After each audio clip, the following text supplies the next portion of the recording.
маленький герой Библии. Марфа.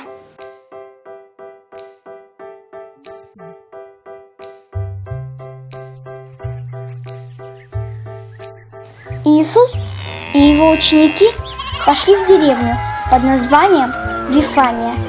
Там жила женщина по имени Марфа. Она пригласила Иисуса к себе домой. У Марфы была сестра, которую звали Мария.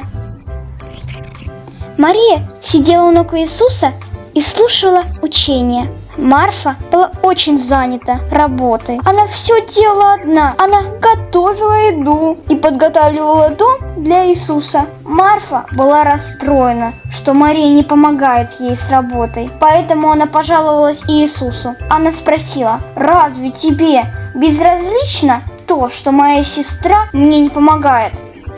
Марфа удивилась, потому что Иисус дал не такой ответ, как она думала. Иисус сказал: «Марфа, Марфа, ты беспокоишься о стольких вещах, но уделить время тому, чтобы учиться у меня, это самое важное дело».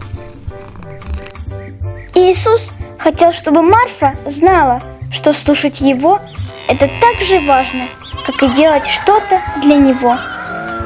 Марфа усвоила важный урок.